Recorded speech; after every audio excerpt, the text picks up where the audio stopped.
প্রথম কথা হচ্ছে যে ন্যারেটিভ বা যে প্রপাগান্ডা তারা করছে সবটা তো মিথ্যা, ফলস। তো মিথ্যাকে মোকাবেলা করা কিন্তু খুব কঠিন হয় না। কিছু সময়ের জন্য মিথ্যা বিভ্রান্ত করে, কিন্তু মিথ্যা দুর্বল।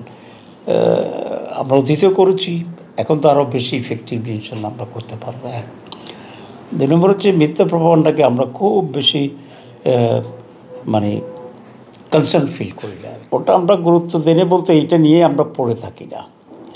এটা নিয়ে পড়ে থাকলে ওইটাই গুরুত্বপূর্ণ ইস্যু হয়ে যাবে দেশের জন্য।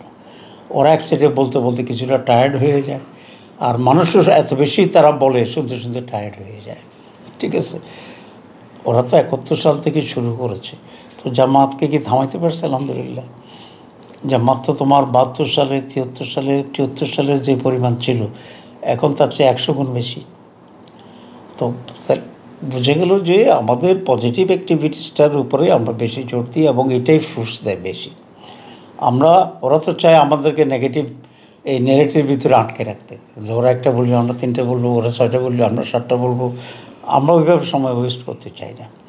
তবে রিয়েলিটি যেটা সেটাও আমরা মধ্যে আনার জন্য চেষ্টা করতেছি, মানুষকে ক্লিয়ার করার জন্য চেষ্টা করতেছি। ওরা সারাদিন বলে, আমরা একদিন বলে দিই যে দিস ইজ দিস।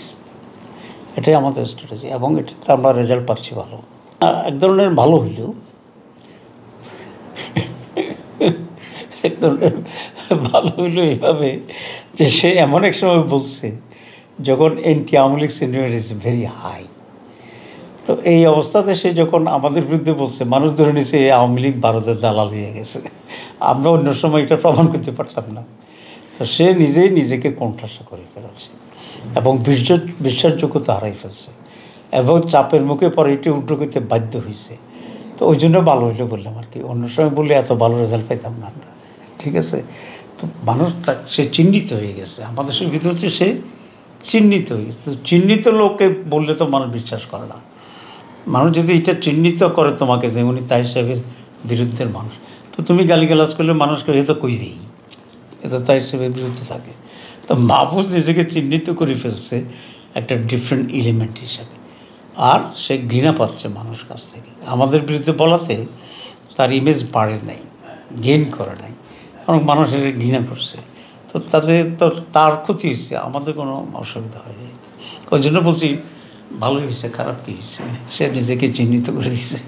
আমার বার্তা দেশবাসীর প্রতি, প্রথম হচ্ছে আমি দেশবাসীর প্রতি খুবই কৃতজ্ঞ এবং শ্রদ্ধাশীল, কারণ দেশের মানুষ, সাধারণ মানুষ সবসময় সঠিক সিদ্ধান্ত নিয়েছে এবং তারা সঠিক পরিবর্তনও আনছে।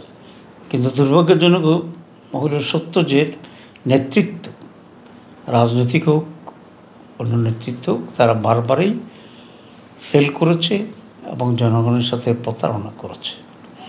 তো আমি এই আশাবাদ ব্যক্ত করতে চাই, এদেশের মানুষ আবারও ক্রান্তিকালে সঠিক সিদ্ধান্ত নেবে এবং তাদের অভিজ্ঞতা তো বাড়ছে। ওরা সঠিক সিদ্ধান্ত নেয়, প্রতারিত হয়, তো অভিজ্ঞতা বাড়ছে। সেই ব্যাপক অভিজ্ঞতা থেকে আগামী নির্বাচনে তারা সত্যিকার তাদের জন্য প্রয়োজনীয় নেতৃত্ব তারা সিলেক্ট করবে এবং সঠিক সিদ্ধান্ত নেবে।